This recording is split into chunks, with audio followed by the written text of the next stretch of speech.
Everything we know, from people and ants to stars and galaxies to quarks and atoms, the entire universe, might just be a simulation running inside a supercomputer inside an even bigger universe. Ancient philosophers said that the universe is a dream that we're waiting to wake up from. In this dream world of the imagination, anything is possible. All cultural items, from the dreams of our rodent-like ancestors, to books, to television shows, are merely permutations of the reality we think we live in. Today's age of computers and video games places simulations at the center of our cultural consciousness. A select group of us perform simulations for fun and profit, and we call them games, role-playing and otherwise. We live to run simulations. Join us on the Simulationist podcast as we explore our culture of simulations. Hello, once again, welcome to the Simulationist podcast, the podcast that has very little to do with The Sims for some reason, but somewhat. I do like The Sims. that's one of the reasons I have the game, GameCube. Still I like my little sim in there, and occasionally I like burning a person in their own place and then having a nice little tombstone and a ghost. That's good, but that's nothing to do with what we're talking about this day. I will mention the date. Today is the 20th of April, which is a momentous day in many calendars. Well, depending on the nature of the individual. It is our 85th iteration of the show. We change it every time. We do a different show every week. Until somebody catches on that every fifth one, it's been a repeat. No one's... sorry. That never happened. So let's see. So you'll be listening to this by the time you get this. It will no longer be the 20th of April. But here's the fun thing, though. If you want, you can celebrate 420 whenever you listen to this particular podcast. We won't stop you. Yeah, that actually might make us sound better in some ways. It definitely gets us more views. Of course, I mean Earth Day, and also Easter, although that won't happen on 420 every year. And also, what's the other one? Anyways, lots of different days. Oh, yes. Well, I mean, if you're into the comic book stuff, you could look at it as it being only 2 weeks to Free Comic Book Day. Which is May, 5th? May the 4th? May the 5th? Well, it can't be May... Saturday, anyways. It can't always be May the 4th, because that's Star Wars Day. Yeah, another day. Wow, we're talking about days a lot. Anyways, Free Comic Book Day is coming up, so I hope everybody is planning on making an expedition to your comic book store to eat them out of house and home, because, they're giving away free stuff, so... Here's the thing, it's not all comics are free on that day. They have, the companies give out certain stuff. It's basically promotional material. I must say, last year I was very impressed with some of the stories I read. There was it technically wasn't a Batman story, but it was about Alfred and Thomas and Martha Wayne back before the whole incident happened that would lead to Bruce Wayne's untimely decision to become a psychotic vigilante roaming the streets in a costume. Okay, and how was this comic? I loved it. It was very well done. Alfred had much more character in him than you usually ever see. There was just so much in there, and it really dove me in. I kind of regret not tracing down the full story, because it was just a lead-in to a full story arc for Batman. Yeah. So I may have to wind up hunting down at the friendly neighborhood comic book store the trade paperback of that story arc, because the Free Comic Book offer, it was so well done, wonderfully led me in, and it really made me care about the characters in that short little time it had. Do you happen to remember the title of it? Well, tell you what, I'll have it for us next week, because we'll be at my place then, and then if we can remember it, I'll go hunting for it. Well, I'll just look it up on Google and put it in the show notes, so you don't have to Google it unless you've already, by now, listeners. Unless your Google foo is just that strong. Well, I wouldn't be surprised at some of them. But anyways, I got some very nice stories there. There were some I didn't particularly dig much as to, the storyline going in there, but the art was beautiful. And so I went back and I just looked at the beautiful artwork and how they decided to do this scape here and where that was all going in the flow. And it really made me want to sit down and read that little short part of the comic, because the one I'm thinking of, it wound up every 4 or 5 pages was a new short sort of thing leading into another story thing that the company was putting out. And read that with understanding comics and seeing how they flowed in and back and forth, and what sort of styles they went with versus which styles they broke to achieve their various visual styles, and techniques. Because it's good stuff. And if nothing else, if you don't like the story, if you found it bland, retold, not that good, you know what? The price was right. Don't look a gift horse in the mouth. I suppose. I remember there were a couple of free comic books that I did not enjoy. This was not last year, but I think the year before. There was an Iron Man comic that I thought was... Iron Man Thor. Well, you didn't like that one? Where, they go onto the moon and Thor's talking and it's just blowing Tony Stark's mind. It's like, I sometimes forget he's this kind of guy, and then there's Thor just talking on the moon. Doesn't need a helmet. Why? He's Asgardian. He don't actually need air. That I found that to be fun. And I do like it when they have Thor talking and he's got the extra stylized script font for him. Yeah. That's kind of groovy. And it does give him a lot more character for how he speaks. Okay, yeah. It wasn't the best story. It doesn't need to be the best story. It just needs to make you want to say, I kind of like this, or this was interesting here. I'll see what I can follow through and get you into becoming a regular comic book reader. Well, if it worked for other people, then I guess they succeeded. But it didn't make me more interested in either Iron Man or Thor. Although, I have my low simmer of interest enough to occasionally see a movie with them in it, and occasionally glance at a comic book, but this one didn't say, I have to get into this, because it was like, that's so dumb. But to each their own. That one did make me think, how serious are Thor's stories these days? Because the gritty stuff is always encroaching in, it seems. Mm-hmm. But Thor, with his style, and his I don't need to breathe so I can talk on the moon, sort of thing, leads me to believe he could actually do a very nice, somewhat silly comic. And the Warriors 3 have their own comedic styles about them. I think you could tell a wonderful, light-hearted romp, and that way you could have all of the Avengers sort of things having their own technical styles.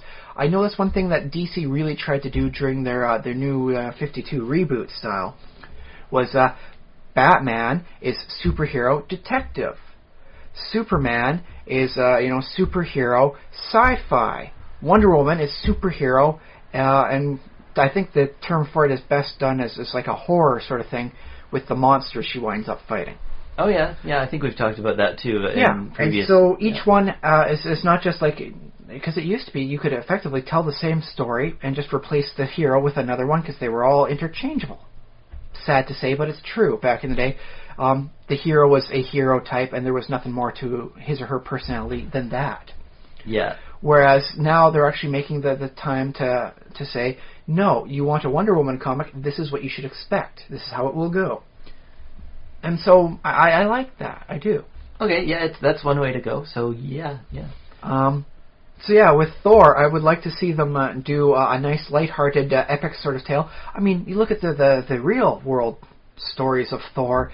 He and Loki and their friend, I can't even remember his name. They go off and they wind up getting challenged by the ice giants into various things. And turns out that Odin? No, it was actually Odin his dad. Loki. No, Thor and Loki. They go off. Yeah, but Odin's their dad. Yeah. Yeah. Okay. Yeah, this would be the third was Freya. Well, no. Here's the thing: it was the two of them adventuring with one mortal sort of friend of theirs. Oh, mortal friend. Oh. Yeah. There was no. He was no. I don't know what his name was. He died. And he wasn't living forever. Are you okay? This is the comic. Yeah. No, this is not the comic. This is the actual the actual Thor. The real story. The real Thor. historicals. Yeah. They go off adventuring and they encounter ice giants. Yeah. And the ice giants say, you gotta do your 3 challenges against us. I should call them Jotun. Ice giant sounds a little pejorative. But okay. And it winds up, you have to drink this entire, gallon of mead sort of thing, and Thor tries to drink. Asterix and Obelix. There's a lot of interesting connections between the two as to what the guy took. But yeah, Thor tries to drink, and he tries to drink it all, but he can't drink it all. The whole thing is And the mortal friend is fast, and they got to outrun this other guy. But no matter how fast he goes, he can't outrun the other guy, and such and so forth. And in the end, the Jotun say it was all tricked. None of it was a fair fight. Thor, the bottom of your tankard was connected to the oceans itself. You would have had to have drank the oceans dry to have finished your tankard. And so, that's the reason why you have the tides. Is you go on is from when Thor drank it so low that one time, and then everything's been bobbing ever since. And the guy that their mortal friend was racing against was actually the personification of wit. And it's rather hard to be faster than wit itself. I see. And so it was effectively just a lighthearted tale. Thor, his brother Loki, and their mortal friend go off adventuring. They encounter some challenges, and in the end everyone has fun and they party. I would love to hear a story like that with Thor. That sounds like a great time. So, I think in the comics, a lighthearted Thor story, would work. And I do see occasional panels of that when I'm doing my online reading. The various mimetic stuff is, Thor is on a heavy quest sort of thing. I must leave, nothing can stop me from my, my task. And they're like, we've got fresh mead just ready for, for a party. He's like, I can leave tomorrow morning. So, he's a hero, but he does appreciate a nice, good, stiff drink here and there. So, just seeing Thor, speaking in space makes me think, I would like to see how much serious and how much cartoony, fun stuff they do with Thor in the actual Marvel comics. All right. Well, I guess we don't even know. So. Well, I've looked at it here and there, and as I always seem, whenever I look at one of the issues, it's midway through a story arc sort of thing. It's like, well, I can't kind of pick this up now because they don't have the previous issue. I'll try again later. So there's points to be said about that, having nice, short, concise story arcs, because it's easier to get people started that way. But that's a topic for another time. Long story short, Free Comic Book Day. Go there, have fun, read the stuff, and see what interests you. Yeah, that's that. We forgot to introduce ourselves. I am Josh Trelevin. I'm still Ryan Kirkby. Same as last week. I guess that was good enough for an introduction.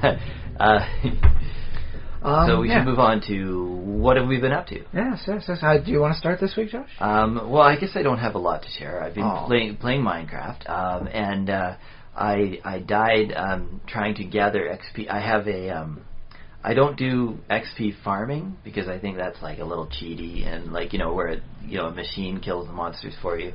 Or lava-water combinations as everything flows. Yeah, exactly. And so I don't like to do that. But I found a double spawner of blazes. Ooh. And in the Nether, and I built like a giant cage around it.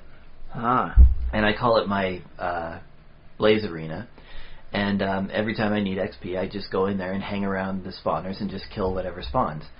And I had the great idea. Every once in a while, I feel like killing the pigmen too. You got to be careful with them, I hear, because you attack one and the entire crew comes at you. Get a little extra XP that way. And I have the reason I can fight the blazes because I have lots of fire resistance potions. But yeah, every once in a while I get a little bored, and I decide to also kick it up a notch. The pigmen, and I died a few times. It happens. So you weren't in hardcore mode, so it's not that bad a deal. That's true. Yeah. And yes, but then when pigmen kill you, I had all my armor on. Plus, I also had all the armor that I was planning on enchanting. Ooh. So they all got 2 or 3 pigmen. Anyways, got full sets of armor, and it looks kind of funny with the pigmen with the helmets and the boots. Sometimes they don't match. Sometimes they do. I still play on a version where the babies. Will pick up your armor, but they won't drop it again. Like if you kill the babies, it disappears. I think they fixed that later. But yeah, my version still has that bug. So I lost my nice feather falling boots, but I went and I ground some more and spent more time and got those back. Very nice. So yeah, that was my adventure, was dying in my own arena. But it's a dangerous arena, so it's part of the... C'est la vie. Yeah. I think that's about it. Yeah. I've been playing Minecraft, but I haven't been dying so much as I've been killing. I have to admit, last week, as I was mentioning, because of how things start off in my new world, I've had an internal mental narrative. And it's taken a very odd turn this last week where it's kind of going out of control. Right, well, you were the sort of the villager, or the village handyman. I wanted to start working with the village, and then, I start up a new game, and just turn around 180 degrees. There's a village right next to where I started. All right. So I have the mental narrative that I'm a member of the village, and I'm doing my best to make it the best darn town possible. And things are going weird for me now, because as I'm building up, like in my head, it's like the villagers don't want torches on the walls, and to keep the light up there. They think it's like a health hazard, and it's causing, like a potential, fire problem. So they want me to replace everything with the jack-o'-lantern style. Right. So the villagers, they're talking to you. Not really, but in my head it's like, well, they had like a council sort of meeting, and they said it was just a fire hazard to have all these torches against all these wooden buildings. You should probably switch it over to a cleaner energy source. I'm like, oh, okay, I can do that, I suppose. Well, yeah, although jack-o'-lanterns sort of just basically are a torch inside of a thing that rots, but in the game, I guess they never rot, so you got that going for you. It's a lot cleaner on the side of the streets, I'll say that. There's no torches on the side building up the occasional smoke. It's all just clean, and it's flush with the side of the building. Sure, that's true, yeah. And I suppose if I was to increase the height of the building by 1 or 2 squares, then they would reflect light on the inside of the building as well, and I could get rid of any torches on the inside of my buildings. So I could wind up saving a lot of torch power that way. It's much more energy efficient. That's good. You haven't thought of glowstone? That's the thing is, I fought a few witches, and I've just got a few glow powder, but I haven't done anything in the nether at all yet. I think you can trade if you have I've got several hundred villagers. I can't find anything anymore. I'll spend an entire day going around with huge heaps of wheat, just trying to find the 2 or 3 farmer villagers that are selling 20 wheat per 1 emerald. Well, so at least you haven't got to the point where you're segregating them off, like one per room or something like that. I've considered it at this point. Yeah. Well, I'm working underneath the town as I'm building like I call it the suburban area, the sewer type area. And I'm having some fun with that, but I have to put headphones on because I just can't play it normally because there's so many villagers up top opening and closing doors everywhere. It blocks out all the other sound in the room. It runs the risk of waking up my daughter if she's sleeping in the bed behind us. My wife can't listen to anything on her TV because all we hear is a bunch of slam. So I'm also building the sewer area extra low so I don't have to hear the villagers so much. Okay, yeah. This has actually promoted to an interesting concept is what's gone on. Thinking about making it multiple layers high, working some fun with glass later on, right. And seeing what I can do that way about having a multi-story city. But I've got some stairs leading down, and of course, first thing that happens, a bunch of villagers just come on down.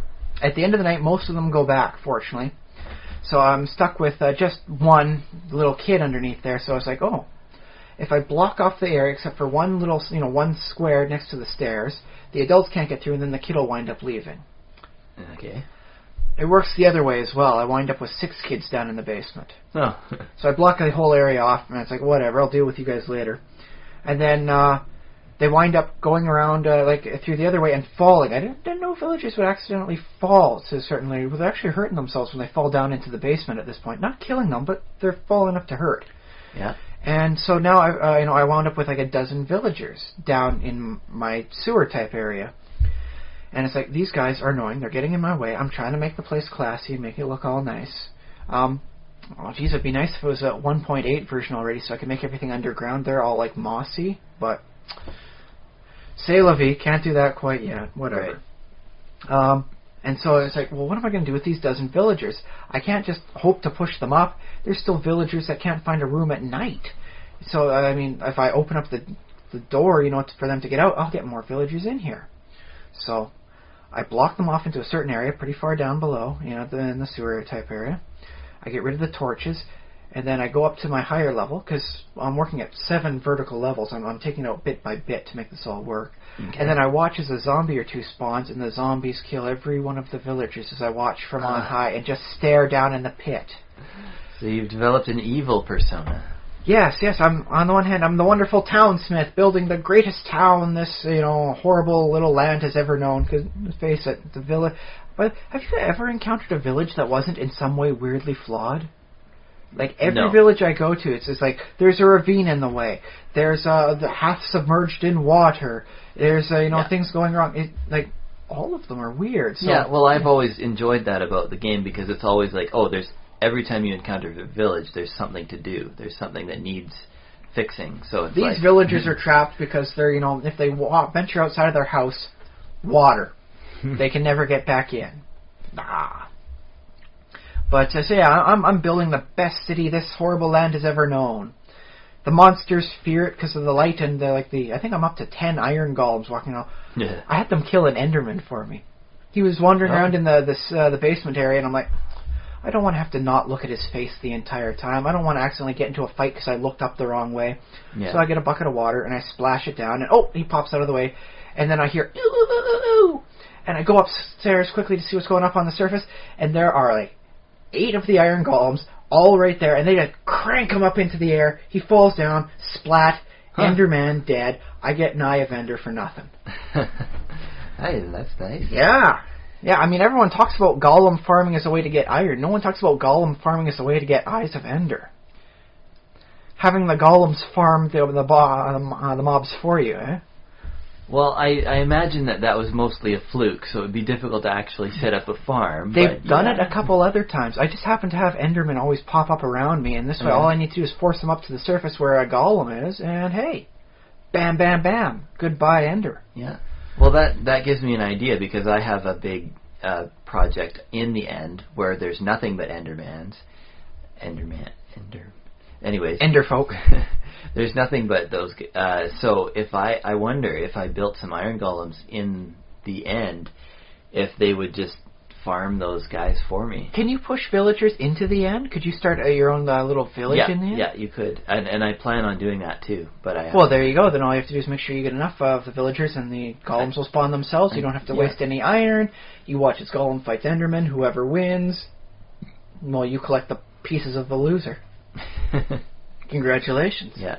My plan with the end is to have the entire island lit up, so basically there won't be any Endermen spawning. Because I'm thinking about having a few dark spots in the sewers just for that sort of thing. Yeah, maybe I'll just leave... actually, I have dug some tunnels underneath and left them dark for sort of that purpose. To help force them to spawn down there, sort of thing, so you can work up top in peace. Yeah. Very nice. But I haven't dug too many tunnels, so it's actually... It doesn't help that much, but it's a start anyways. Every little bit helps. That's the thing about Minecraft, is there's just endless projects and things to do, and the scope of the imagination is so huge, and then you have to actually, unless you're playing creative, of course, and then you can... It takes time to get everything done.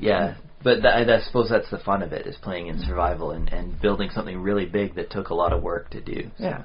But, also while I'm down in the sewer type area, I decided I'm going to make a cobblestone generator. Then I look around at the various types for the tutorials online. Oh, there's a nice little fountain one. And so I make it up with dirt first. It's like, I like the style. I think I'll go with that. I had to change it a little bit. Theirs worked on an even number one, whereas where I was putting it was needed perfect symmetry sort of thing, so I needed a central line. So I had to modify it a wee bit.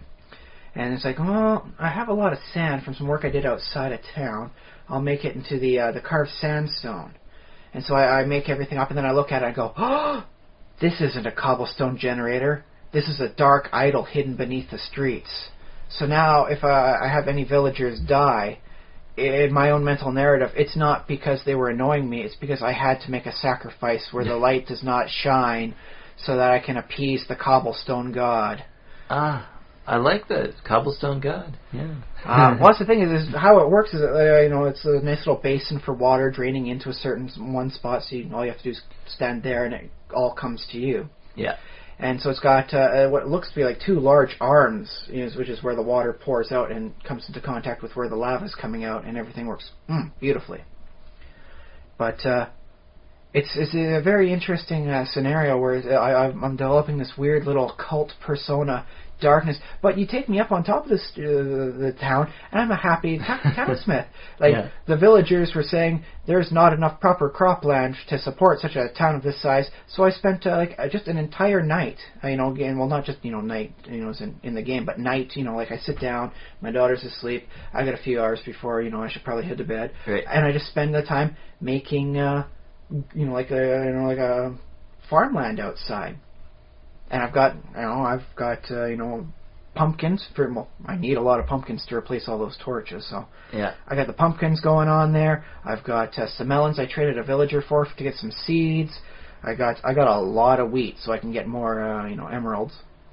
I got carrots, because that's all I ever wind up eating these days is just carrots. Yeah. They're quick and easy. And potatoes, and I'm growing them all out there. And why? Because, in my mind, the villager said, we're concerned about our food flow supply. We should probably help make that up. And now they deem it a little bit, not safe enough, so I need to put up some fence area around there to make sure mobs don't just wander in and blow up. By the way, is there something going on with, like, the blast resistance of dirt versus the blast resistance of cropland?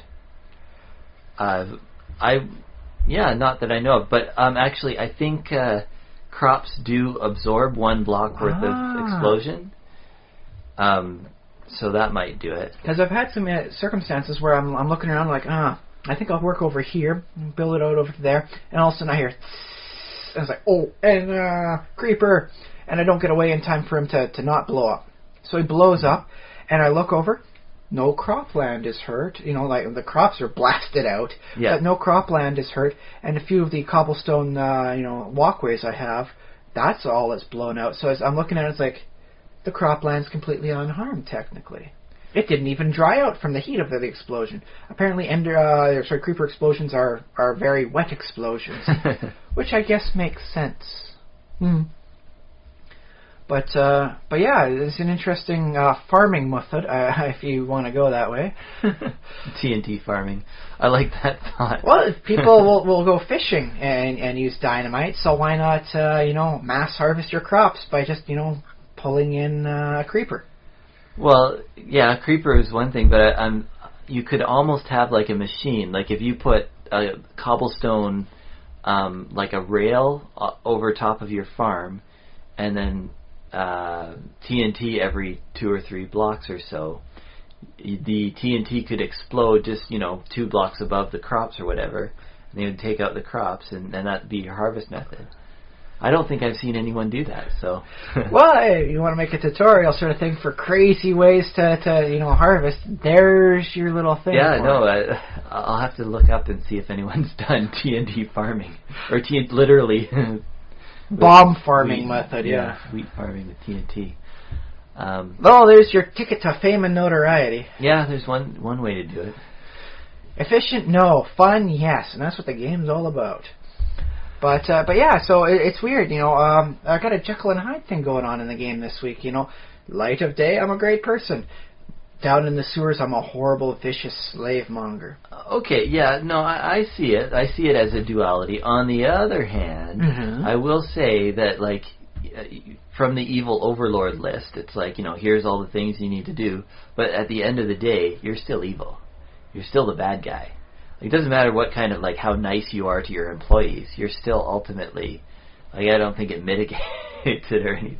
Well, I mean, yeah, that's the point. But it's a weird situation. It's almost like I've got a double personality going on there. You remove the light of day from me, and I become the dark, vicious, Mr. Hyde. Yeah. Meanwhile, it's the daytime. I've taken the spawning area just outside of town for where anyone goes after they die, and I've cleaned that up, put it down to a proper level, and I'm going to turn that into a... well, technically it's going to be a bit of a tree farm, but it's going to be stylized up to look like a park. So I've made a park just outside of town. You just head west of town, there's a wonderful park. I'm going to build up a nice little spot right on next time I die, I'm going to find out exactly where that is, and I'm going to build up a nice little spot so you come in and it's like, oh, hey, here's the spawn point generator. I like this because, yeah, it's like that story, I think Hot Fuzz was kind of like that. It's like the idyllic little town on top. It's like so beautiful and so everybody's so happy. And then you find out later, the end of Act 1, I guess, you find out something funny is going on. Dun-dun-dun-dun. And then, yeah. No spoilers, of course, because it's still a good movie. We don't want to spoil it for anyone. But yeah, all is not as it seems. So maybe Herobrine is going to come into your campaign world and, challenge you or something. Well, if he does, then I die and I find out where the spawning point is, and then I can use that to create my thing. I'm thinking about, do you remember The One, starring Jet Li? Yeah. Yeah, you remember, at the very end when he goes to the penal colony in the Hades dimension? Where there's that he spawns in a thing, and then there's that, step start thing, and I will be the one. And he starts kicking everybody's ass on the top of there. Something will look a little bit like that. Nice little raised up. I got enough emeralds. I can make a nice emerald block, and that'll be exactly where you spawn on, sort of thing. Some nice torches for light and all that. I'll have some fun with it. I think. Have you not died in this camp? I've died a few times, but not since I've cleaned off where I was, because I always popped in the forest. I'm like, what's going on, and what's here? How do I get back without having to swim? And so now that I've cleaned it up and all that, I haven't died since. Oh, I see. Who knows? Maybe I'm just a creeper. Actually, when I was getting the lava, I was for the cobblestone generator / evil god. I found a nice little patch for that. It's just underneath the surface of the desert, not far away. But there was a desert temple nearby. Oh, yeah? So maybe I'll go exploring there, and if I succeed and I win the day, all right. I beat the desert temple, and if I don't, well, I die, and then I find out exactly where to start my little spawn point beacon, I suppose, in lack of a better term. Well, I think that you spawn in sort of a 20 by 20 area, or something like that. 20 by 20 There should be a proper spot where you will always spawn, but if that's busy or dangerous, then you will go somewhere else within that 20 by 20 area. So as long as I make that one spot a nice safe spot, I should be okay. Okay. But whether I want to make it like a 1 by 1 area or a 2 by 2 and have a nice huge sort of, I'll call it a mini ziggurat, really, because that's what I think it looked like at the end of the one. So I get a little, mini ziggurat style going on. You could copy the temple from the game.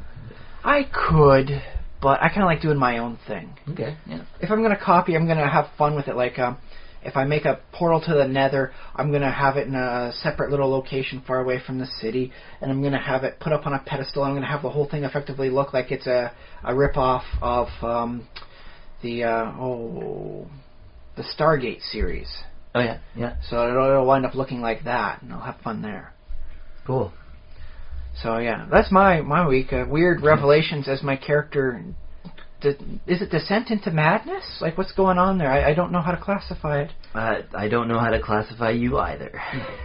But I have had some fun. I took some of the nooks and crannies in my town and popped a hole in the street, put a trapdoor on top, and that's my manholes. If I need to ever make a quick escape down there, I open the manhole, scuttle down, close the manhole behind me, and there, I'm underground. Oh, I like that too. Yeah, that's cool. Well, see, that's the thing, is since I had to block off the stairway I was going to wind up using, and I'm at the point where I'm going to need to demolish my old house to make room for the rest of the city, I need a good, quick, easy way to get down into the underground where I've got all my stuff. Yep. So I needed a way, and I thought, well, there's a little nook out there, and there's a piece there. So for every quarter of my city, I've got 5 little manholes I can crawl down to. So yeah, it's just a weird little situation I've got up there that I think looks pretty cool. Once I consider it done, maybe I'll wind up tossing the save up somewhere where everyone can download it and look at it and critique it, see how well I've done. Yeah, well, what people will do is they will take screenshots, like a set of, 6 to 12 screenshots, and post them on maybe Imgur or something like that. And that seems to be pretty well received by the community. And then if... demand is high enough. Well, even if people enjoy the pictures, then you can say, well, here's a link to the world, and people download them. So yeah, people enjoy that. Or at least there's the chance to study in personal. It's like, I see what you did here. I like this bit here. This is kind of crude. I can critique you on how you do it much more efficiently there. And sometimes, you will get people. You will get that. Also, I will mention if you do end up putting up, pictures, video, the save file or whatever, we will link it in the show notes.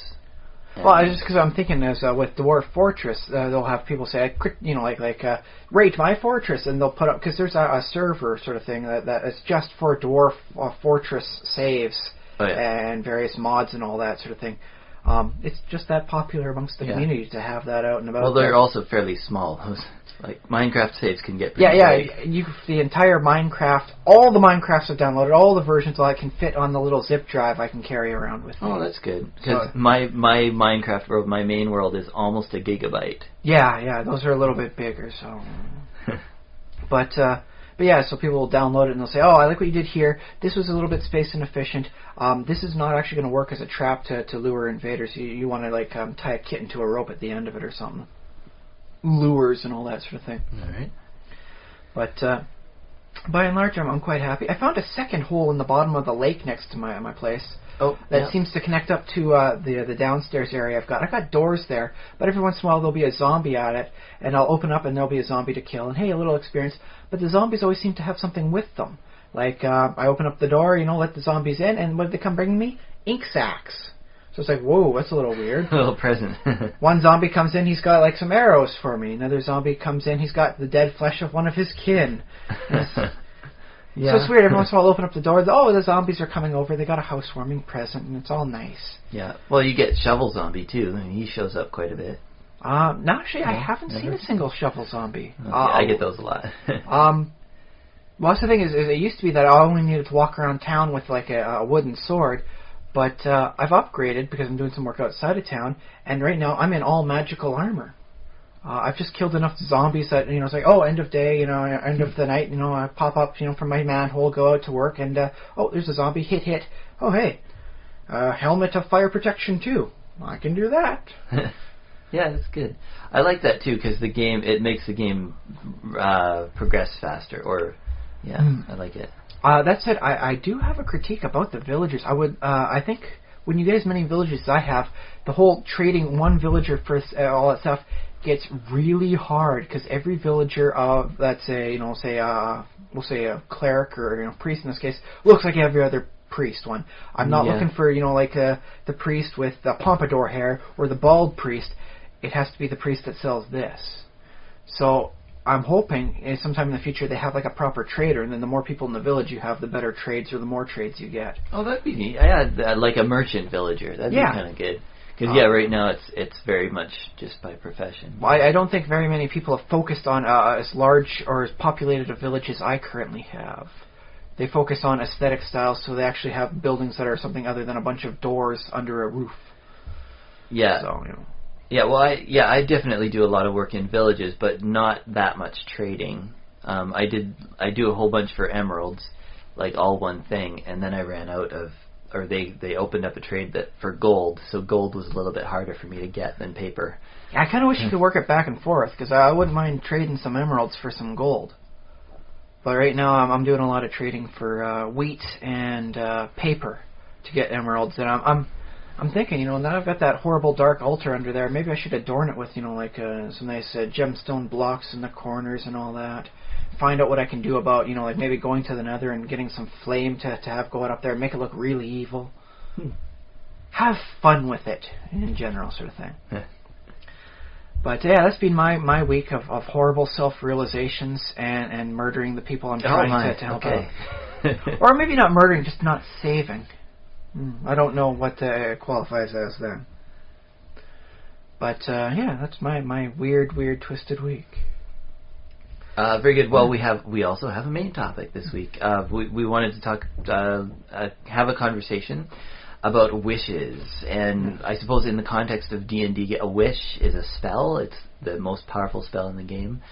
It's a 9th level spell in D&D, but also... Well, it's not just 9th level, it's a 9th level spell that'll wind up blowing you out up to 5,000 experience points. That's a huge amount. It costs experience points, or, in other systems it might cost soul points or whatever. Stat points or character points or whatever you want to use for it.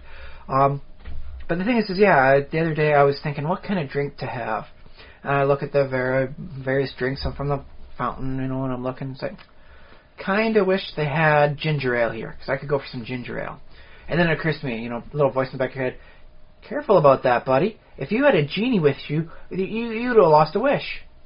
Because you kind of wished for ginger ale there, and it would have, gotten rid of Coke Zero, and, oh, hey, now there's ginger ale, but you blew a wish. But I'm like, but I didn't actually wish for that voice in the back of my head. I only kind of wished for that.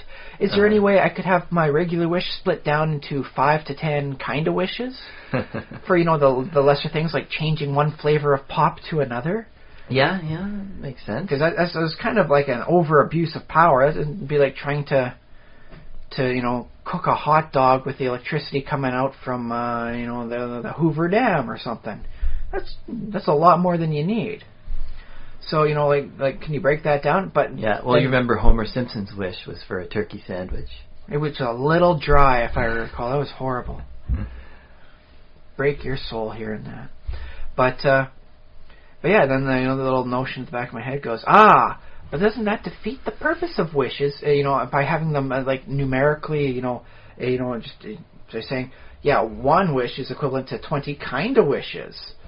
And that doesn't really seem like magic. That seems like accounting. Yeah, it seems fair to me. If you're getting a certain amount of value out of your wish, that seems like you should be able to. But I guess, it doesn't magic. So there's no. And that's the thing about magic. It should feel magical. Yeah. Otherwise, it's not really magic. It's sorcerous, like sorcerer points, or whatever you're going to call it. Arcano bucks, or wish bucks or something. Divide your wish into 1,000,000 wish bucks. The thing is, each wish counts as like 1,000,000 wish bucks. So your kind of wish for changing the soda, that's about 5,000 wish bucks, spent there. So your current wish tally is this much, and all that. And no, they don't accumulate interest, so you can't just hold your wishes up and then have like an extra wish after so much time. Well, it's funny too, because you say, it's no problem, it's just an easy switch, it's just like one type of soda for another type. But on a molecular level, if you had to smash all the atoms apart and rearrange them, that's actually a lot of energy. But that's the thing is, because then I was thinking later on in the day, it's like, well, if I did have wishes, real wishes, and not going to blow it on kind of wishes, what would I do? And I proved myself to be an aging old man, apparently, because one of my first thoughts was electoral reform. Great. And that's going to take a lot more power and energy to accomplish than changing sodas from one to another. I suppose. I wonder, though. There might be some small switch that... there might be some small... I don't even know anything about I was thinking of more proper representation for the voting populace as opposed to the first-past-the-post system that Canada has, whereby whoever gets the most, in a riding winds up taking the entire riding, and then you count up those things for seats, as opposed to 10% of the people voted for, we'll say, Crazy Hippie Party, because that way I don't offend, any actual political parties that exist. Okay. Unless there's a Crazy Hippie Party out there, in which case I apologize. But so if 10% of the population across Canada votes for Crazy Hippie Party, but no one riding gets enough votes to get a crazy hippie person elected in that riding, their votes counted for nothing. Yeah. And so I would personally prefer a system whereby, 10% of the seats wind up going to Crazy Hippie Party to be filled as they so desire, and that way you could always put the leader of Crazy Hippie Party in first for the first seat, and then you don't have to worry about this party got elected in, but their leader didn't, so their leader's not actually allowed in until they do another by-election, and then they switch out for who was in there for that person. That leads to annoying hassles. No. You know what? You got 35% of the seats, 35% of the seats go to you. First one is the leader of your party. Done. Over. Yeah. Okay. So your wish, all that requires, is now the genie has to get 33.5 million people to agree to a change in the basic system of democracy across Canada. No, he only has to get in the ears of basically the cabinet and the majority of the government. And they can just do a lot as long as there's consensus there. Well, but that's the thing though is either he somehow manages to switch it for 33.5 million people, or he effectively subverts democracy to create my wish coming true by bribing effectively the leaders of the various parties to pass the new form of legislation. And so, which is really the worst thing? Because if I'm wishing for electoral reform because I would like to see better representation and all that, right? Wouldn't subverting democracy be some sort of cursed wish where it's the turkey's a little dry?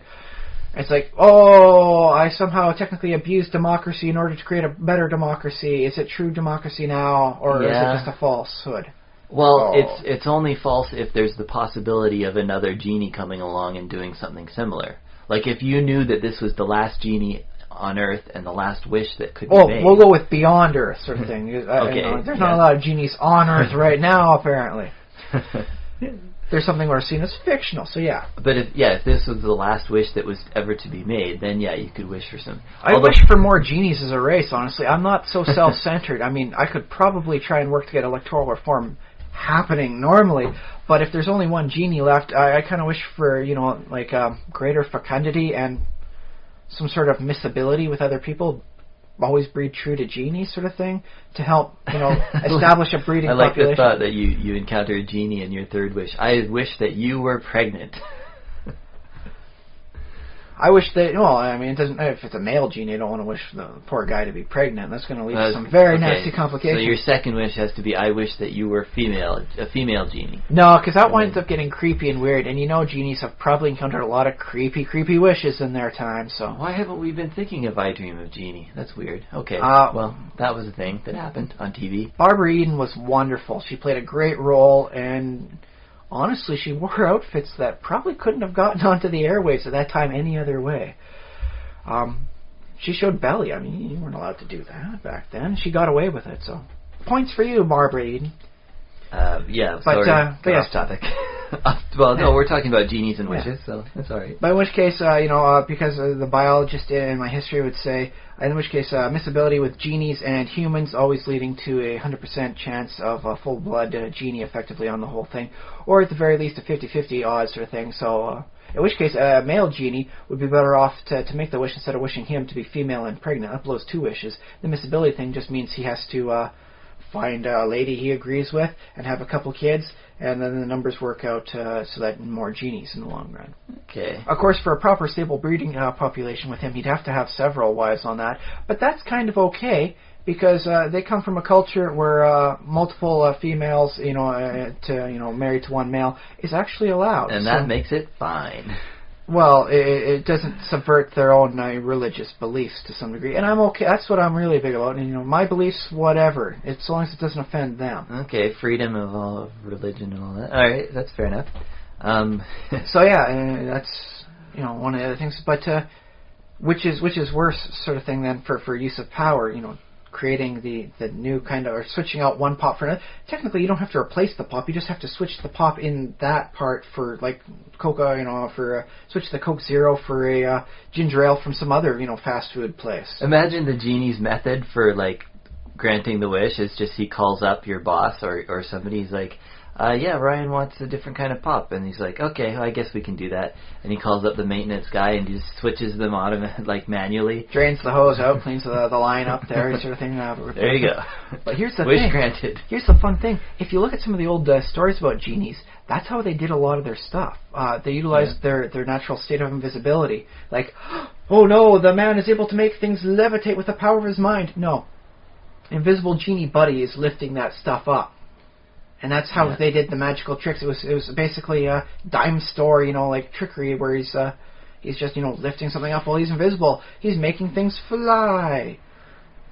So genies I can see doing that potentially because it's not without it's like, well, I could spend magical power, or I could just go back to natural invisibility and lift this up and make it look like he's making things levitate. Yeah.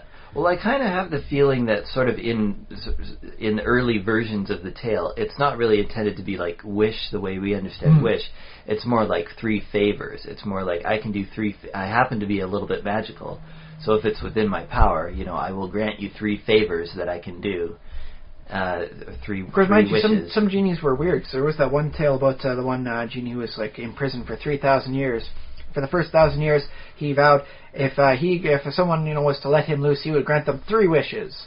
And then the second 1,000 years, he'd let them live.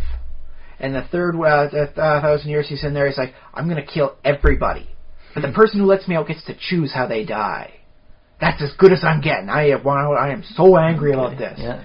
Well, and of course, the guy who lets him out, he's genie goes, your one wish is to choose how you die. And this being the smart kind of guy who opens bottles all the time, he wishes for old age.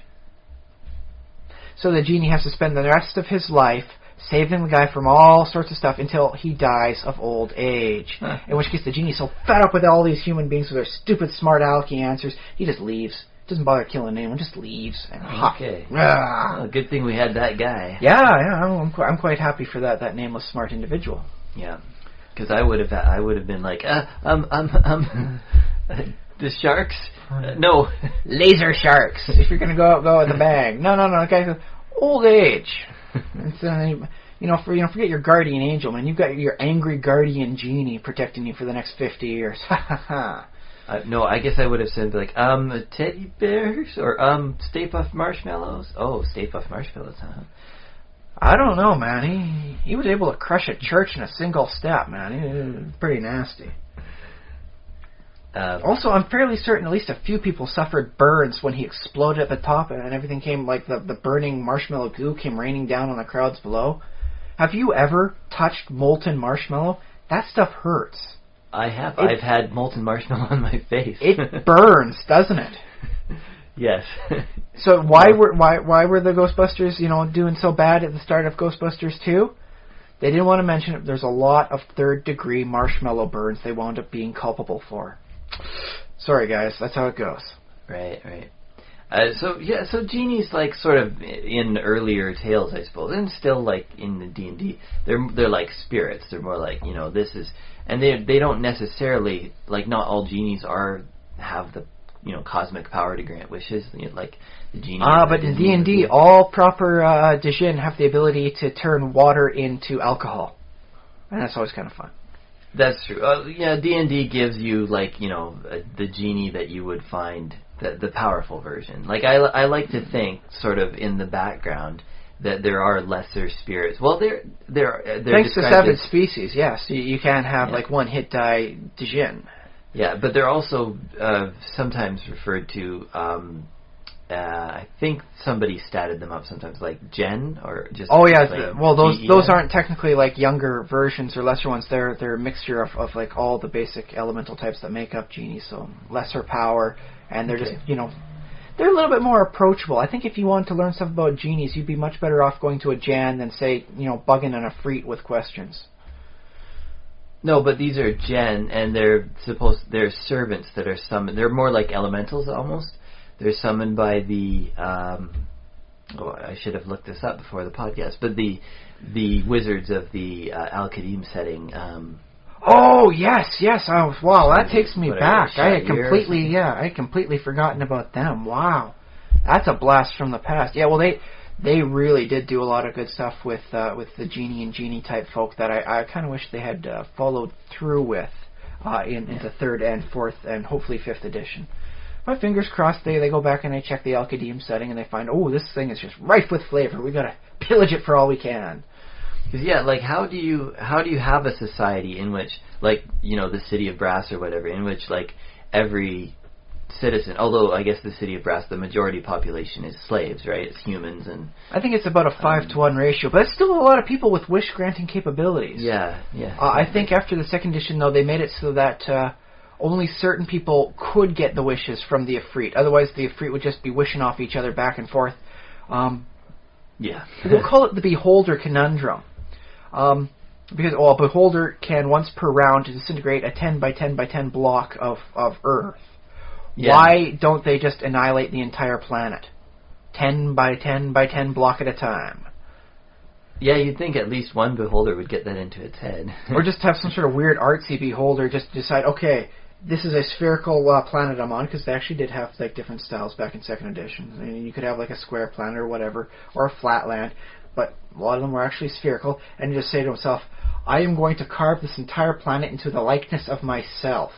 Well, I will say, which though, would like... be awesomely boss. I would actually kind of support the Beholder and be in a campaign where I'm helping them achieve that end as we slowly break apart the planet, to make this wonderful planetary art sculpture. Yeah, but that's kind of like saying if I had an excavator, I could dig 5 feet, every minute or something like that. But that's the thing. The Beholder levitates. They could go 10 feet closer to the center of the planet whenever they wanted, and with a little protection, like, you get yourself, like, say a evil halfling wizard on their back. By the time they get down, like towards where the molten core should be, and then the Beholder's not able to move fast enough, proper protection, and they come up, a Beholder should be able to create volcanoes wherever the freaking hell they want. They could be really, really dangerous guys on a near planetary scale by effectively, like, poking holes into the crust of the planet. I don't know. I think. So yeah, Beholder problems is a conundrum is when logistics of how the magic world interacts and why things aren't going like how you could extrapolate them to be. Well, yeah, I mean, there isn't a rule in the game for tunnels collapsing at a certain depth, but I think that would be the natural thing, that you just can't dig a tunnel that won't collapse on itself. Yeah. So I wouldn't allow that. I mean, I'd allow them to go fairly deep, but not to the center, obviously. Well, not to the center.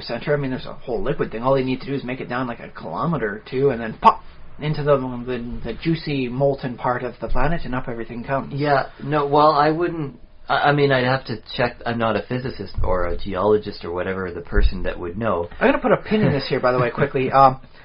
Just as a note for future Ryan self, mind control a beholder, and then create a mountain, like a chain in the ocean sort of thing, like, say, Hawaii, by utilizing their natural powers in conjunction with my own massive magical power. Because by this point I'm apparently controlling a beholder.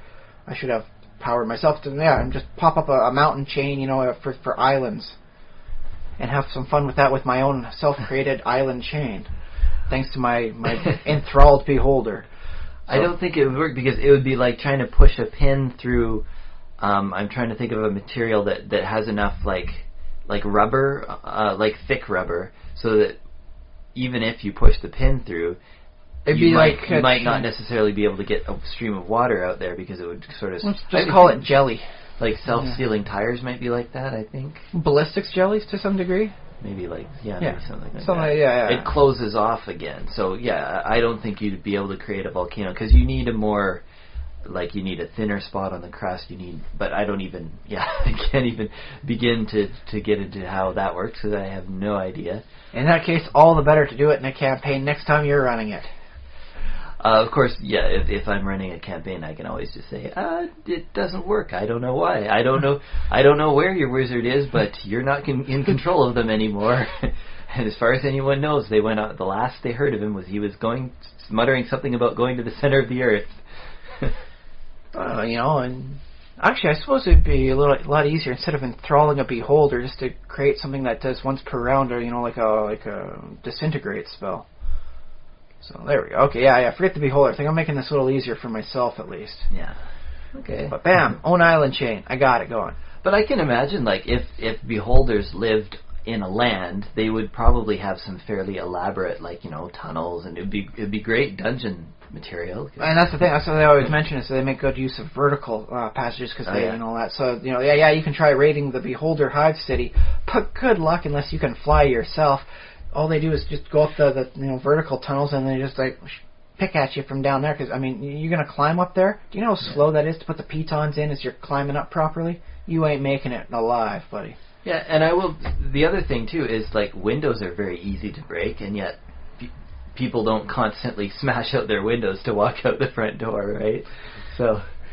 Okay, fair enough on that sort of thing, But no, with stuff like the Efreet in the City of Brass, they had to come up with some separate rules as to why it wasn't like a super magical city with everything going super crazy, because I suppose you could make an argument saying the amount of ambient magical energy in the spot, if the Efreet were to use it all willy-nilly, would drain it dry. Yeah, well, can you imagine Efreet kids playing Wish baseball or something like that, and smashing the windows on their neighbor's house? Only instead of windows, it's I don't know, like a tower or something. Well, here's the weird thing: don't spells effectively in the Magic D&D system default to whatever's closest or easiest? So if they're wishing for a massive strike, when they're dealing with the baseball, all of a sudden it defaults to Meteor Swarm. Fortunately, they're in the elemental plane of fire, so everything's fireproofed, so you don't have to worry that much. Yeah, but also fire spells are maximized, so Meteor Swarm. So all the slaves burn, you darn kids burning my slaves, get off my yard. Yeah, and then the kids have to work to buy replacement slaves for the guy. Yeah. So they have to do a lot of time mowing. Well, here's the thing: is everything is effectively made out of fire. So I imagine instead of grass, they have fire that slowly creeps up higher, and so you got to fucking trim it down every week, sort of thing. Mowing the fire. Yeah, so they take up jobs mowing fire down, sort of thing, to pay off for the new slaves. Yeah, I guess the paper route wouldn't work, because the paper would be it'd be a basalt route sort of thing, They got to carry the huge thing of basalt, or no, they get their own slaves to carry that sort of thing, because even they're free, even though they're kids, they got their own slaves, and they got to do hand it. They're not throwing the basalt tablets anywhere. They got to put it down on each dang doorstep. I kind of like to see that now as a thing, but I'll have to wait to some other adventure time. So how did we get on? Oh, wishes and breaking up wishes into pieces. So yeah, you could, make an argument in the D&D system, in which case they do have lesser wish and various other things like that. The Efreet kids would only have access to a form of wish that could only mimic first or second level spells. The best they could hope for is making a magic missile, knock someone over or something. They couldn't actually meteor swarm down by accident. And I'm remembering another favor thing. This is different. This was in one episode of Tailspin, which was a Disney cartoon. Fun. Always good fun there. That used some of the characters from Jungle Book and made one of the bear a pilot for some reason. Honestly, the Jungle Book as done by Disney was not that close to Rudyard Kipling's actual Jungle Book, so don't get upset about how badly they took the characters and deviated them off. It's basically just keeping the names and most of the case the races. Yeah, I don't know. I liked it, and I liked it for it was its own sort of almost steampunk setting because they had the flying fortress and all that. Anyways, and the kid was able to somehow surf on the air. Was effectively a boomerang thing. He's just being dragged along, I guess. yeah, but he wasn't actually legs flailing out back. He was actually able to somehow surf the wind currents on there. So there was something going on beyond that. Couldn't you do that if you had an airfoil? I always thought that was plausible. I don't think any living human being or bear is strong enough to not have their body flail behind them on a plane. If the plane's not crashing, then, it'd have to be that. The only way you could withstand and actually ride the air current is if the plane would be going too slow to actually keep the plane aloft. If it was a fast-moving Zeppelin or something, I could see him doing that. But to keep a plane, especially the cargo plane like what Baloo had going on, to keep that hefty duck airborne, there is no way that kid was able to go slow enough. There wasn't so much wind force. He was just being dragged behind like a tatter in a wind. I wonder. But then again, it's a cartoon. Maybe we're overthinking that one way too hard. Maybe. I'm saying it's possible. That's what I'm saying. I'm saying we haven't seen it. And given the preference of extreme sports of some people with base diving and the whole run off a cliff and then open up with the flaps and do the sailing thing, if you could actually sail on a wind current, like kind of surf it, somebody would have done it by now. I guess it's like water skiing or wakeboarding behind a plane. Yeah. Okay. If it could be done, someone would have done it. The closest we can get is kind of mimicking it with the boat sailing stuff when you've got the nice parachute up behind you and do it that way, paragliding. Okay, so anyways, yes, I was trying to bring up one of the episodes in which the kingpin guy, the tiger, who's like Shere Khan. Yes, he's like a big corporate guy. He owns like a corporation. He's a little bit. He looks good in the suit. I'll say that for him. He's kind of evil, but he's He's what you should be when you're lawful evil. He's the kind of evil you can respect and you can keep him to his word. Evil. He's not like a tiger. He's not eating everybody, so that's a start. Well, they don't show it, but I don't know how often that would have become relevant in the plot. So anyways, in one episode, Baloo saves his life somehow, like I think it flies a plane down or lands or helps his plane land. Mm-hmm. And then he says, well, now I'll give you, I can't even remember the exact boon words. Or something. I think he said, I'll give you anything you want, something like that. I'll give you something. I don't know if he said something or anything you want. It'd probably be anything. And then so Baloo at first, he's like, well, I want this. Or I don't think he even names anything at first. He's like, no, it's okay. But then, I live a humble enough life. I don't need anything. Thank you, though. I was just doing it to be a nice guy. Yeah, but then he starts thinking of things that he wants. And the episode, he gradually gets more and more greedy. And he's like, okay, now I want like my own plane. And now I want a swimming pool. And now I want to fly this and that. And like the demands get more and more outrageous. As is the trope for, getting the concept of wishes. The person a little initially skeptical, then they go for what they need, then they go for crazy. Yeah. And so that's like a more, realistic, as much as the cartoon is realistic, but it's that sort of more realistic idea of a wish is that it's something that they actually have the power to grant sort of materially. I do like that style where, the genie has to take it out of himself to make the wish happen, because then it seems like the genie's doing more for you. Like, oh yes, I have beaten you to within an inch of your life. If you give me 3 wishes, or I'll keep the beating going. And he's like, okay, yeah, wish, I'm out of here, haha. Whereas if we'll make it more like, say, you beat up a demon and force it to grant you like what it has. The demon, without wishing powers, actually has to make that thing happen. And so that I see as being a better style, a better quality wish, better style wish. I don't know how the proper terminology is for that. Yeah, better theme for a wish. I don't know. Yeah, but I always that always bothered me, because sort of, why not the first thing you ask? Like if he says, "I'll give you anything," like wouldn't you sort of say, "Oh, okay, well everything you own now is now mine," sort of like. Because few people are actually that objectively greedy. I will take all that is yours.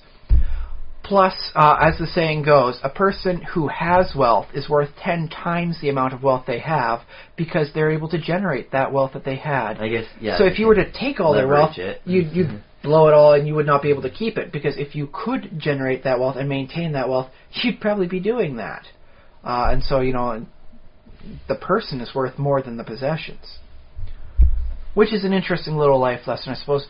Which is not to say that, a poor person deserves to be poor because they can't manage their funds well. Some people just haven't gotten the break to get the initial capital to bankroll and steamroll, as the saying goes. I do wonder, though, like, if somebody, if it works the other way, like if a rich person, if a rich person saves a poor person's life, not to get all rich people 1% in here. The 1%ers, yeah. But I wonder if Shere Khan would have, like, if Baloo had been like, "Oh, I'm so grateful to you, I owe you everything." He's like, "Oh, okay, great. I'll have my guys, my goons, come along and just take everything." I think that would be an interesting subversion in the style of, now I have to, help you out, and grant you your grandest wish, sort of thing.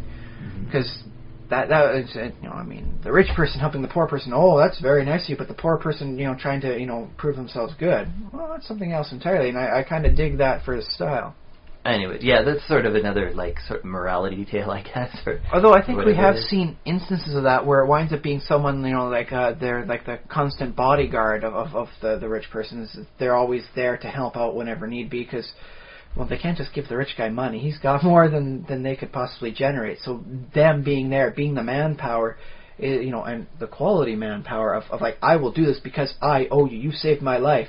Mm-hmm. That is something you can't buy with money. So when you encounter that sort of situation, that's the poor man, giving his life to help out the rich man for his deed. Well, I do wonder too if this is not like one of the keys to becoming like sort of that rich person who just sort of like a magnet attracts metal, just attracts wealth, in that, like, if you attract so many, like, just sort of randomly throughout your life, just, save this person or do a favor for that person, you sort of attract these people to yourself, and they, out of sort of altruism or loyalty, like something that you might not necessarily do for them, but they feel that way, if you just sort of take that as your currency, and that's how you accumulate. You don't necessarily worry about the wealth itself. You just have those people and just I don't know. They do it. They provide the power. The real power behind it all. But I suppose you need like a fair number of them, and yeah, I don't know. It's just one way. I suppose, like in a D&D world, you could have a character who. I know I've had that to be where, it's like, I do the good deed, so, how can we repay you? And it's like, well, you owe me a boon, and then I go off and do other things, because, I don't know. What you get is not anything compared to the loot I take from the guys I beat up for you. Yeah. So, yeah, I suppose that's one thing where you wind up with people effectively forever indebted, sort of thing, and they're willing to, from not literally, but figuratively, move mountains when it comes time for that. Yeah, yeah. Oh, well, I suppose back in the Disney series Kim Possible, they had a running joke. How does she get around the world? For most of the series, apparently, she was too young to even get a driver's license. How does she make herself, way over to, the other side of the planet? Well, she's done enough good deeds. If she, needs a ride over, she's helped the pilot out, or the boat owner out. He will go out of his way and deliver her to where she needs to go.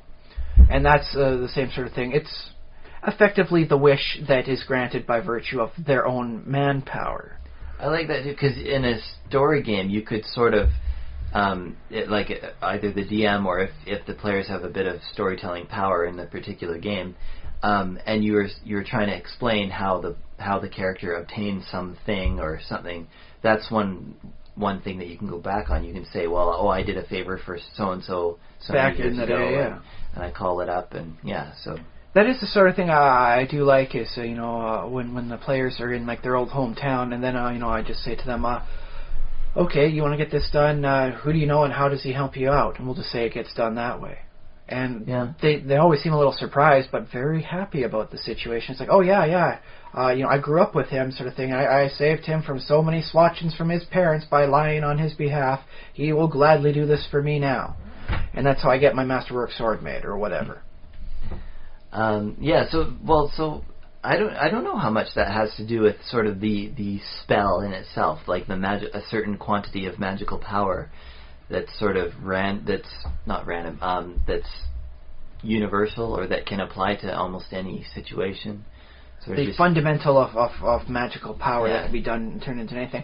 But that's the thing is I believe that something like the spell, that was for which was created in most cases to just say this is how it happens, because it's easier for storytelling this way. Otherwise, like, the genie has to work for it to get things done, and yada yada yada, and it takes so hard. And then the DM has to figure this all out. Yeah. No. Nods his head, twinkles his nose, whatever. Bam. Wish happens. Now you've got yourself a castle. Whatever. Done. Now, are you a big fan of corrupting wishes or like twisting them? Because I've always read the spell is fairly straightforward, as in, if you wish for something sort of that it can't grant, it just doesn't work. Well, I've seen a couple different variations on that, and I think it should apply to how much effort the player is trying to abuse it. I remember a tale from Knights of the Dinner Table where they get a wish, and Brian opens up his suitcase, which no one else is allowed to look into, and brings out a stack of paper and puts it down. He goes, "That's my wish." Signed, it was done up by a lawyer in a real life sort of thing, to make it like a wish that effectively granted Brian's character the ability to become a god, and there was every possible outcome was covered, sort of thing. Where if his wish was ever not granted, the wish reverts. He becomes alive, healthy, no negative status ailments, and gets 20,000 experience points for his trouble. And that is basically how everything diverts out to. Sort of thing, because what happens is, he gives it to B.A. Felton, the DM, sort of thing, and B.A. is going over this. He goes onto the Hackmaster hotline, all that, and he goes to the DM network, sort of thing, and they're all trying to figure out what the heck's going on, and eventually the only thing they can get is, Brian becomes a god, and because he's a god, he's no longer subject to the divine won't smite him, and so all the things he's done to cheese off the gods is now no longer under the purview of, oh, he's mortal, he'll die, it'll go away. And so, the gods themselves transcend space-time, and the speeds at which somebody can travel to get there, right there to deal with him, because he's no longer covered by, just a mortal contract he naturally had. In which case, he gets his ass briefly handed to him, and then, because the spell winds up going awry, mortal, no negative status ailments, 20,000 experience points for his troubles. And that was the best way out of his wish. But it was like a ream of paper he had just for that occasion. Yeah. Legalese wish to become a god. In which case, yes, definitely try and pervert something that much. I would even say that a wish has to be said within a single sentence. If you had to take an entire paragraph to state your wish, no, you got to say it in one coherent sentence. Yeah. Okay. If you can do that, by and large, wish goes true. Depending on the personality of the genie in this case. If the genie itself is a lazy genie, I'll say itself because it'll be whatever gender. If it's a lazy genie, the genie will always take the easiest way out. You wish for money, it'll teleport you to the nearest source of cash. Is it yours? No, but at least you're there now. You're with the money. If it's like a noble genie sort of thing that you've saved the life of, it will generate the money and the coins will just come gently raining down upon you until it's a nice pile, sort of thing. Okay, yeah. In which case, I suppose you could argue it'd be counterfeit. Well, no, it'd be legit because it'd be like from the this is from my own personal treasure, on the elemental plane of air. Okay. Yeah. And, it is reward. It is a pittance in reward for my life, but it is what you wished for, so that's what you shall get. And stuff like that. I like that idea of good genies versus evil genies. Or at least the temperament of the genie at the time determines the nature of the wish. I remember, one genie in the Twilight Zone episode. This would be back in the 60s sort of thing. The genie, appears to it was supposed to be an antique store sort of thing, but it was really kind of a junk shop because the guy had too soft a heart, and he'd basically buy anything for the people that needed, a chance to make ends meet. And so, the genie warns the couple, wishes are not without consequence. And so they think the genie's trying to cheat them out of their, their wishes. They deserve good wishes. And the genie's like, listen, it's not me. You're thinking the wishes through improperly. So, they wish for $1 million, which in 1960 is a lot of cash. Woo! And so they got $1 million, and everyone is coming around sort of thing, and they're celebrating. It's like, oh, you need $1,000. There you go, and here's $500 for you, and go see your kid across the country and have fun. And they're giving it out to the various people around there, and then the tax man's there. It's $1 million. It's 1961. They owe 91%, because that's how taxes worked in 1961. If you have $1 million, you're taxed 91% of it.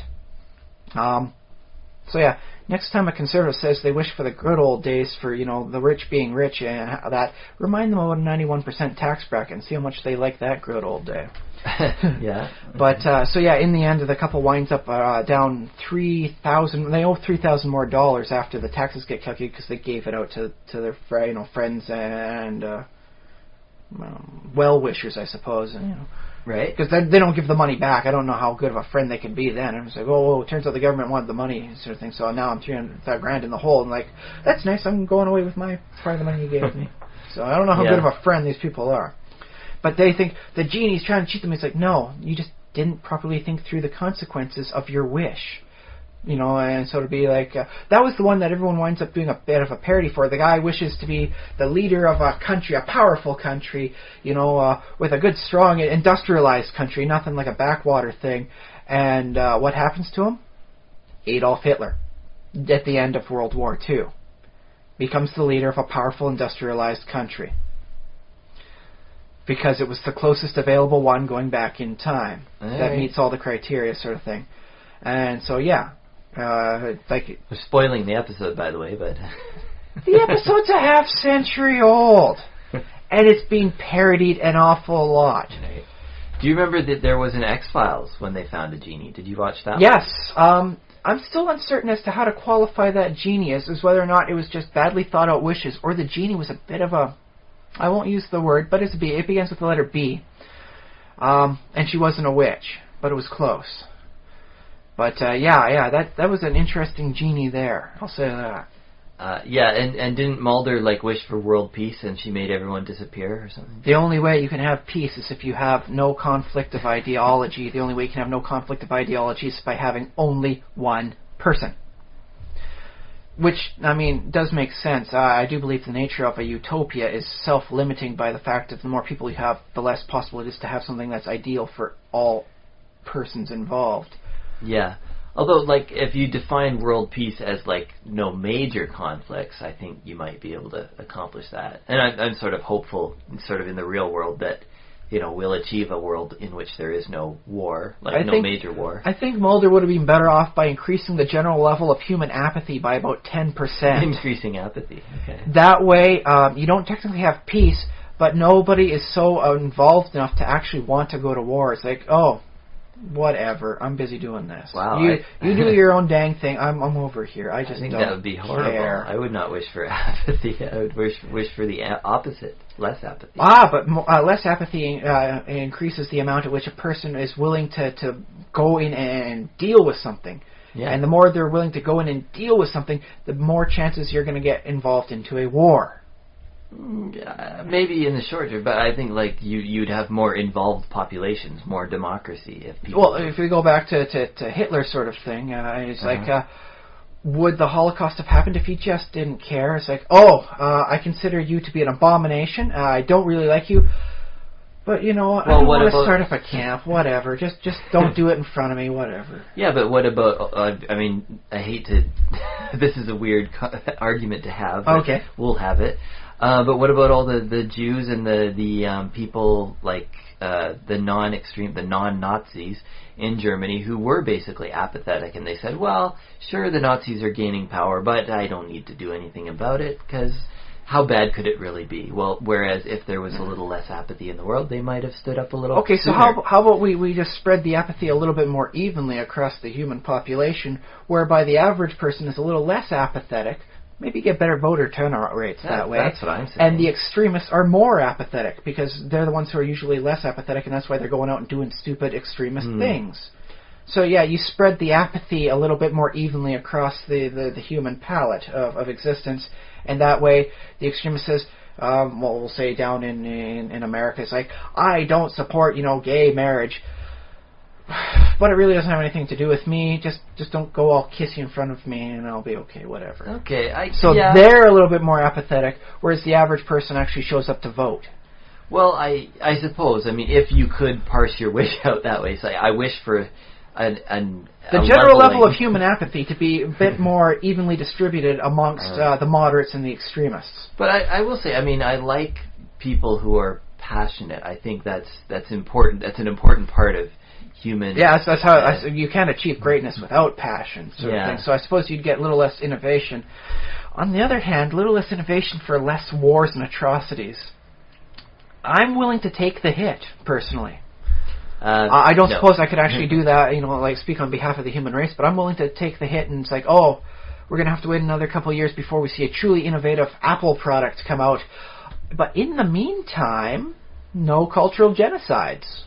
Not bad. Okay, well, I don't know if that's even possible, but with the power of a wish. Yeah, maybe, if I was given that trade-off, I suppose, I think I would go for that. These people hate each other, but the most they'll do is just glance at each other really sternly and maybe spit after each other pass. But they're not going to go into each other's houses, beat up the place, and then torch it, and with the people still inside, because that involves a lot of energy and passion. A little bit more apathy going on there. They just don't like each other. They aren't going to do anything about it. They're just apathetic. I don't know. It's my sort of impression of humanity in general that most people are that way. It's just a very tiny, tiny minority who somehow, for some reason, those people end up in power in some places, and those guys. And that is one of the other reasons I want electoral reform, of thing. Is I would also more politics. Okay. It would include for me some sort of system that doesn't seem to attract sociopathic tendencies. I have no idea what sort of system that would involve. That would be up for Mr. or Mrs. Genie to decide. Or potentially, the Genie might have to take a little while to go through this, and by the time they're done figuring out what the system is, maybe Dr. Genie. They got a PhD in sociology and politics. You know what I might wish for? I might wish that genies didn't exist. And maybe that's why we don't see them anymore. I like that thought. It's too much responsibility to be able to change the world with one wish. Or 3 wishes, for that matter. So, in that case, maybe we could work it from the other way around, in which case a wish is supposed to have, a finite amount of power, and so that, the breaking up into the kind of wishes would work, because a wish only has so much oomph behind it. Wishing for electoral reform or, generalized world peace through apathy couldn't work. You could maybe make it happen for, your, electoral district, for the little local area. Everyone's a little bit nicer to each other, but, it's not going to affect the entire world, because a wish just doesn't have that much power. You would have been better off going for turning, let's say, your desk into solid gold. Well, okay, so if a wish doesn't have that power, what if you had an epic level wish, like an ultra wish or a super wish? The Giga wish! The uber wish. Well, that's the thing, is you might have to do a chain of wishes. I recall a bit for the Lich Queen of the Githyanki. She spent many millennia just sacrificing any one of her species that got to high enough level. She'd kill them, take their effective souls, and utilize that as experience point energy to cast another wish for divine, apotheosis, and she's been doing that for a while, and it's been taking millions of wishes to grant that much oomph to elevate her up to divine status. Yeah. Maybe she's just not wishing efficiently. I don't know. But that's how she's going about it, sort of thing. So in that case, that'd effectively be, we'll call it Giga-Wish. I like the thought, too, that over here there's this one wish that sort of, like, alter human society in some way. And, like, that requires that much power. And on the other hand, there's, like, alter the trajectory of a planet. And I wonder which one would be more, like, what would be harder to do. Like, so in which case, yeah, you might be better off to have a system whereby wish has so many finite points. So you could wind up saying, listen, you're going to need 12 and a half wishes to make this work. I don't know how you're going to get more. Or let's go to the magical genie races. We'll watch the dragons. We'll put it on, your wish down, and it's a 20-1 win. You can get 20 wishes back if the dragon wins the race. Now, is the city of Brass supposed to be, like, Earth-sized, or is it sort of Europe-sized? It's continental-sized, so I imagine something like Europe. Yeah, okay. Well, that's the thing, is Europe is one of the smaller continents, isn't it? It's definitely not the size of Africa, sort of thing. Yeah. What is the generalized size of a continent? Well, I would think, like, sort of continent, especially for a city continent, you have a lower bound. You'd say, well, at least, because Australia is pretty small. Let's go with Greenland sort of size. Greenland is almost a continent, so yeah, I would say. Maybe Australia. Australia is a nice continent sort of thing to work with, so. Yeah. And it's kind of hemispherical in its shape, so you can just kind of mold it a little bit to figure out what a round-sized shape is for your continent-sized whatever. Yeah, and some definitions of continent are like, not necessarily by size, it's just how the tectonic plates happen to fit together. So you could have a fairly small... Actually, Atlantis is a continent, or sort of thought of as a continent, but it might have just been... One volcanic island in the Mediterranean, depending on how you interpret things. Maybe in the Mediterranean, maybe in the Atlantic, could be in the Indian Ocean. There've been some different, all of them crazy, but anyway. There have been crazy ideas that have put it basically everywhere on Earth and a few other planets and dimensions that happen to potentially correlate with us. Yeah. Well, the dimension thing actually would explain better, because now that we know much about geological and tectonic plates, you just don't see a continent sinking like that and then just having no evidence behind. So like a dimensional shift whereby it phases out of reality and the normal base for the Atlantic Ocean is reintegrated back into what we consider conventional Earth reality, superimposes. But you probably couldn't flood Atlantis with one wish, for example, right? I don't think it would be powerful enough. Although let's not underestimate the power of a wish within a thematic style. I mean, there are a lot of campaigns or video games where, all of reality, is hosed, it would collapse if these 4 items fall into the wrong hands. In which case you have a horrible universal cosmological setup whereby you can destroy the world by breaking 4 glass spheres. Yeah. In which case, it's like, shame, finger wag, and shame on the builder of this cosmology. Yeah, again, from the evil overlord list. But it does explain why you're rushing to save this or that, because it's really hard to make a story about how the hero saved the environment when they had to do a lot of work over the course of 20, 30 years in various high-risk area and locations to save the endangered species. Now that would be a fun role-playing game. As opposed to simply 20 years scientific career. As opposed to simply, going to like Smogco and destroying their one factory which is polluting the Earth. Mm-hmm. It's funny though. Some of the scientists that we've sort of semi-deified, like Darwin and Newton and stuff, they had one big idea. They did work. They did their field work and their homework. Study finches and all that. But there's sort of one central thing that we think of them as, having accomplished. And it is a little, disheartening every once in a while. It's like, oh, they did so much, but we're only going to remember him as that bird fellow that thought up evolution. Poor Darwin.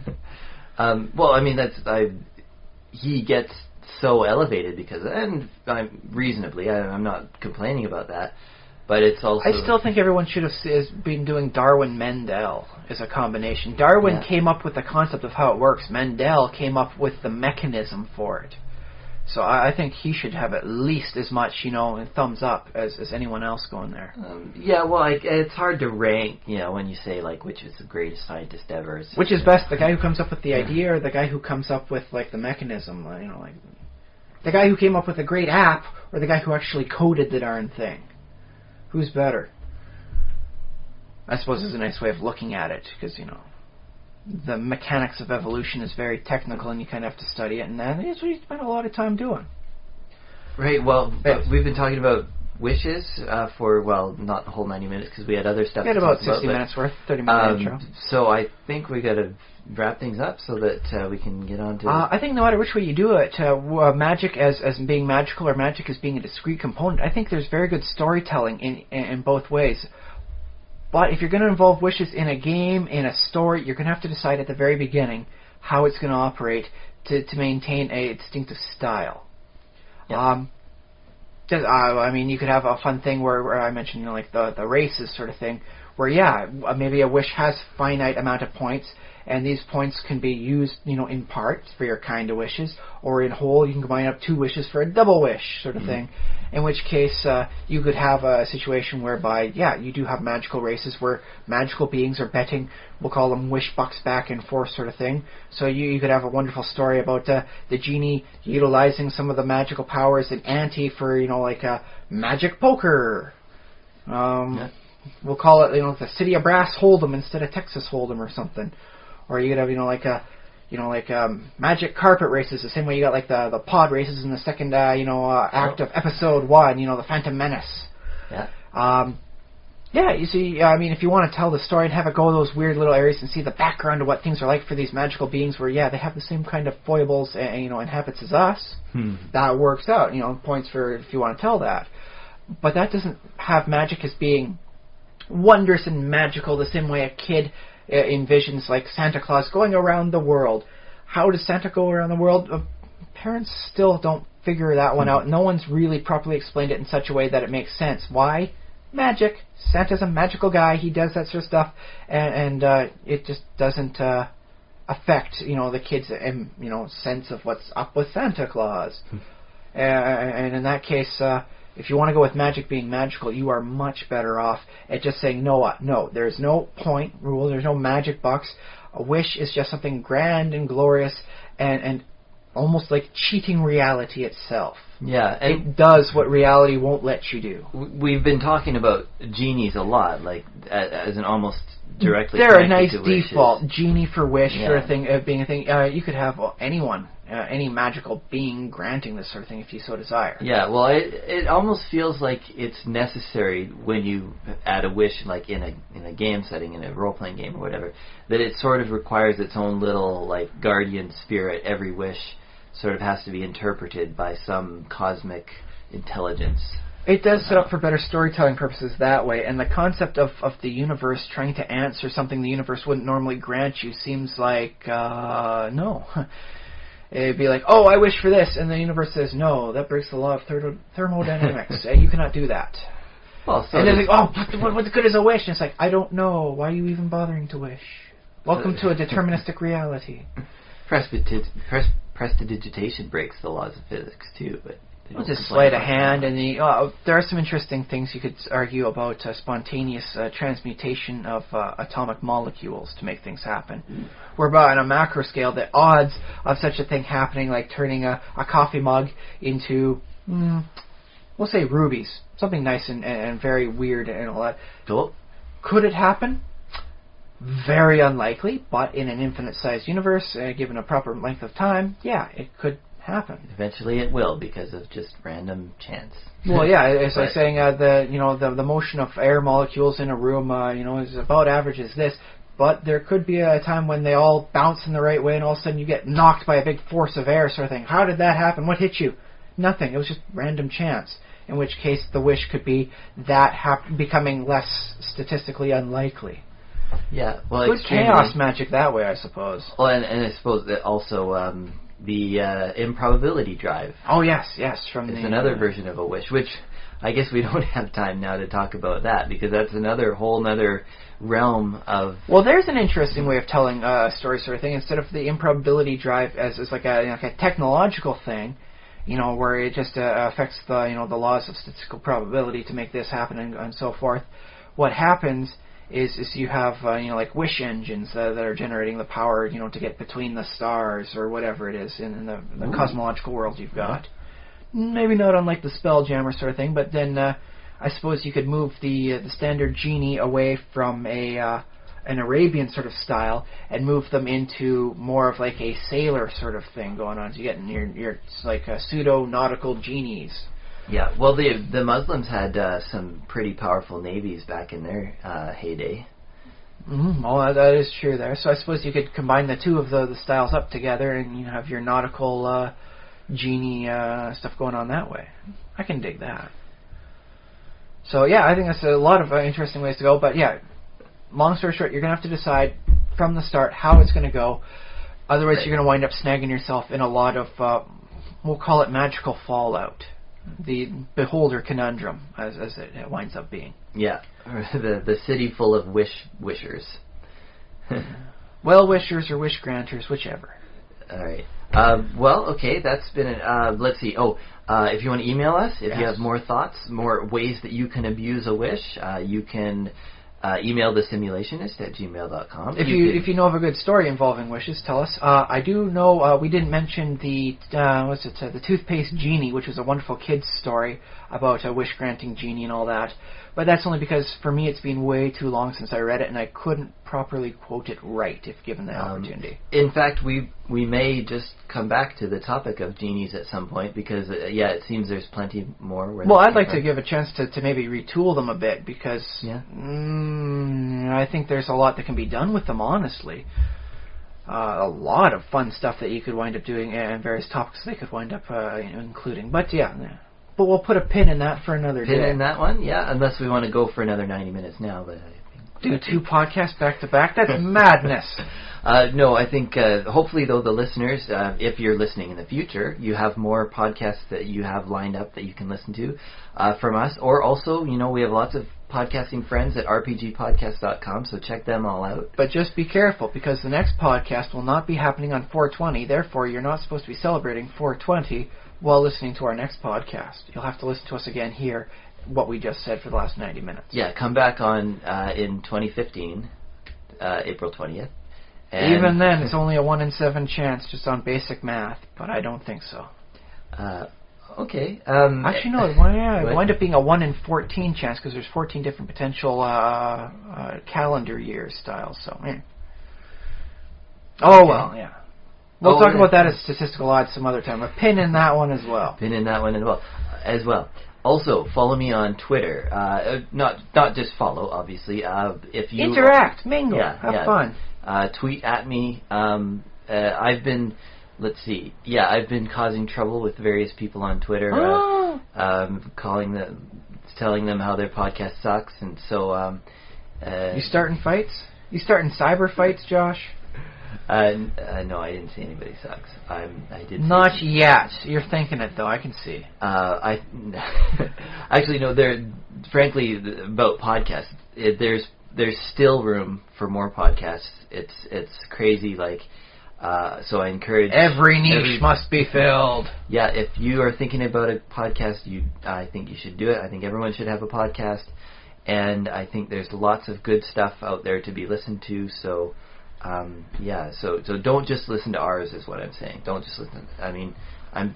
Listen to ours, but not just ours. That's right, because we can't possibly provide all of the wonderful talking that you. Well, maybe if we're doing it nightly, but not weekly. Well, that's something to think about for the future. That would be pretty awesome if we could just podcast all the time. Okay, so Twitter at SpaceBoot1 is my Twitter handle, at SpaceBoot numeral 1. And where else are we? Facebook.com/Simulationist. We love interacting and commenting on our Facebook page. So you can like our Facebook page, and you'll get We don't post a lot of other stuff on here, mainly just the episode updates. We're thinking about expanding up what we do. If we get pictures, if Ryan does his Minecraft stuff, that'll go on there. Put up a nice pillar of dirt and then take a nice aerial shot or two, maybe. Yeah, to put some screenshots up there. And, the other thing, though, is if you have something to share, like listeners share on our Facebook page, it is possible to post things on there. And so we'd be interested if you're doing Minecraft or any other video game for that matter, any game, in fact anything, any real life. If you think we might be able to devote a topic to it, go for it, man. We'll definitely at least give it a look-see for a week. So I feel like I'm babbling, but I wanted to mention all of our social media. There's a YouTube channel too. It's the same. If you're listening on iTunes now, it's the same show. It's not actually called The Same Show, because that sounds like an interesting title for a different series. Yeah. We'll put a pin in that one if no one's taken it. YouTube.com/The Simulationist and at Gmail, thesimulationist@gmail.com. Google us, Bing us, we're everywhere.